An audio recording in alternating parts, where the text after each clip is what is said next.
na palma da mão de qualquer um. No caso de Alagoas, nada disso aconteceu. Quando você tem um rompimento de uma barragem, o desastre ele é imediato. Então você tem soterramento de vales, a morte instantânea de pessoas que trabalhavam nas áreas. Aqui não. Aqui ele é gradual. A gente não teve o Estado brasileiro participando, a União participando junto com o caso. A gente não teve a imprensa nacional cobrindo o caso. Você já imaginou você divulgar que Maceió está afundando? O centro de Maceió, uma das capitais mais bonitas do Brasil, afundou em 2018.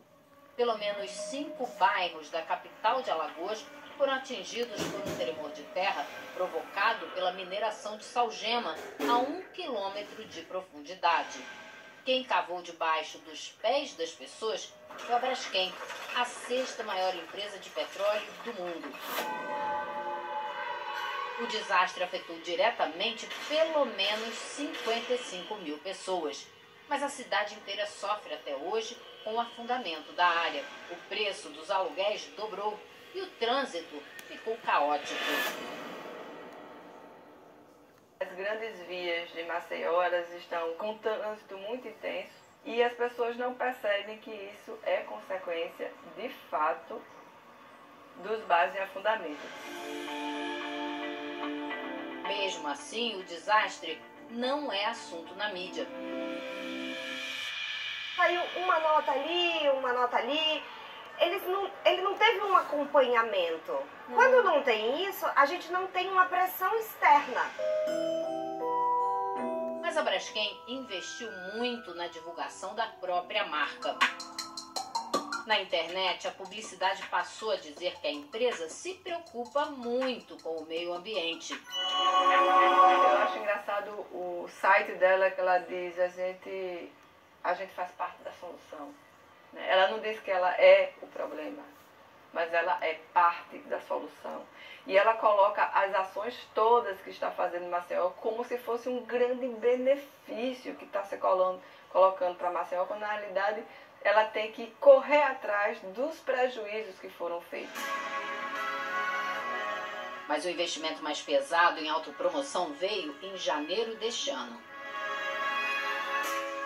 Foi quando a mineradora patrocinou um programa da Globo, o BBB, dizendo e falando sobre o meio ambiente, que ela preserva o meio ambiente, e quando ela promoveu o maior desastre socioambiental na área urbana em andamento no mundo. Para Alexandre, representante das vítimas, o buraco é bem mais embaixo ainda.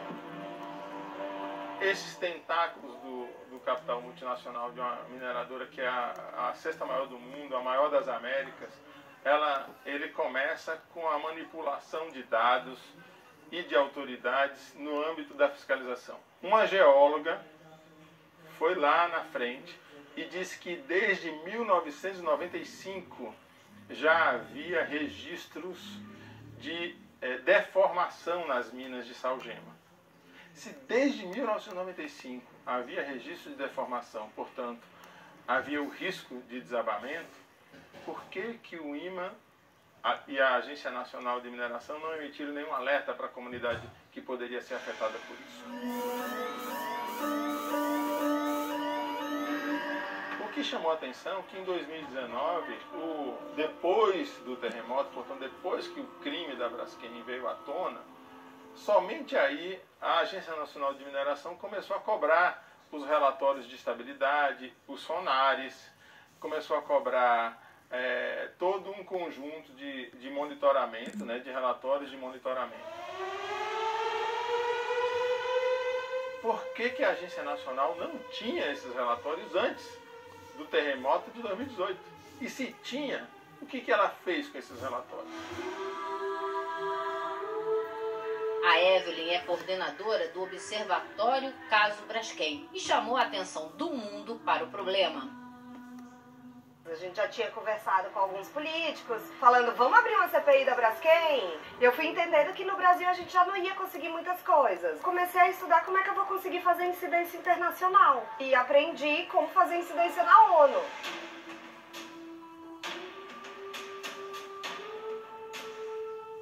Daí você foi à ONU pedir que isso seja feito? Exatamente. O pedido é, acompanhe de perto o que está acontecendo em Maceió. A pressão será constante agora, porque os caminhos já foram abertos.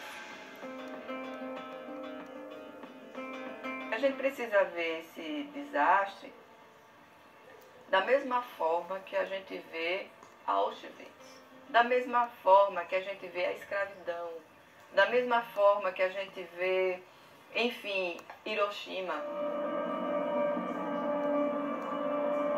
Porque a gente precisa entender que isso não pode acontecer de novo.